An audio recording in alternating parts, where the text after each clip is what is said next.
On today's video, I'm going to tell you how to deal with being in somebody else's home overnight on the weekend, someone that you don't know that well, but they're your family friend or your wife's family friend or whatever. But anyway, these are our stories.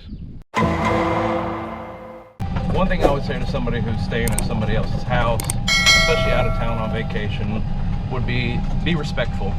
Be respectful, try to help out where you're needed, where you see a need. There's a movie from, I think it's called Robots, the old Disney, it might have been Disney movie or Pixar, but anyway, see a need, fill a need. If you see somebody working on something or needing help with something, just go ahead and offer the help. It's the easiest thing you can do, and you gain a lot of respect from the other person. And I'll use this as an example. So the people's house we're staying at, they had to go pick up some old windows. So it wasn't even that much. It was like 8 window frames total, and it had the glass in it or whatever. But I offered, I was like, yeah, I'll come help you. So it was the homeowner, his son, and me. We all went, you know, about 10 minutes down the road. It took us 5 minutes to load the stuff up.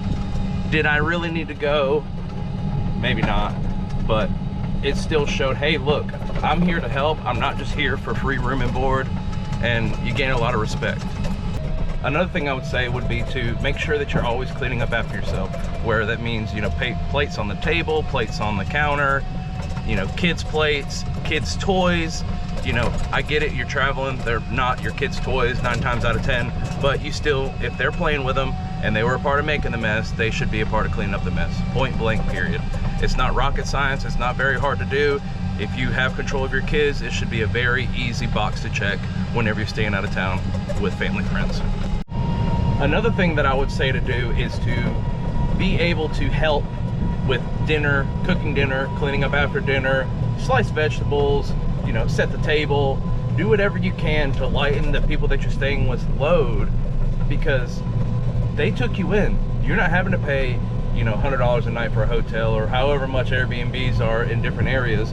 You're not having to fork out that money. You're literally getting a free place to stay. So the best thing that you can do is just do the little things. Make them feel appreciated, make them feel respected. And I know I've already said it before, but I'm really hitting hard on this.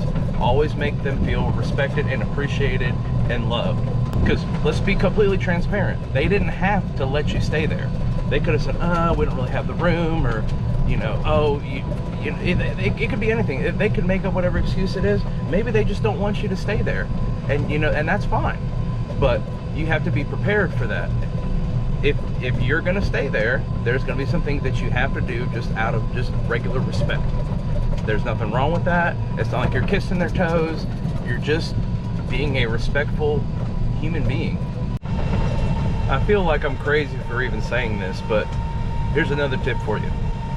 Make sure your kids are respectful. Make sure they say yes ma'am, no ma'am, yes sir, no sir. Make sure that they are doing their part to alleviate the stress in the home. And it's wild to say that. It's wild that, you know, that I have to say that, but not everybody parents the same. Not everybody corrects their children the same. And I'm not saying you have to beat them down and spank them and whoop them and do all those kinds of things, but make sure that they're respectful to the people's home you're staying in. They let you in because you're a family friend and they know you well enough to allow you to stay in their home. Another tip that'll be very useful is to try to always be social. I know it can be exhausting at times to constantly be talking and constantly be entertaining somebody and everything. I do get that. But at the same time, again, you're in somebody else's home. So try to minimize the running into your room and the quiet and the, you know, darkness wherever you're at. And just be out there and socialize. And while you're socializing, you could be helping do the things we talked about, like cutting vegetables or preparing dinner or helping clean up dinner. It makes everybody involved feel like they're contributing, and it just alleviates any extra stress that you staying there might have caused. Very simple and very easy to do. And the final thing I'm going to talk about is always stay on the same page as your spouse. You're both out of your comfort zone. You're in somebody else's home. Your kids are out of your comfort zone. It is very easy to get overwhelmed and stressed out to the max. And the last thing that you want to do is A, be arguing with your wife, and B, be out of town arguing with your wife. Especially when you have a little bit of time before you get back. It's just, It makes it a lot easier if you just say, hey, look, let's just do a mental health check. How are you feeling? Whatever. Do you need a minute? If you go into the room and, you know, take you a minute, but, you know, don't stay too long, because we don't want people thinking, oh, where'd they go? So just always keep that in mind. If you married the right one, you will always have the opportunity to just say, hey, are you good? Do you need a minute? And it always works out. I say that, but I can't say it always works out, but it lets your spouse feel that they're heard. They know that you watch them. They know you better than anybody else. They can read you better than anybody. So just remember, always keep it 100 with your spouse. Make sure you're just transparent, clear, communicate. But that's about it.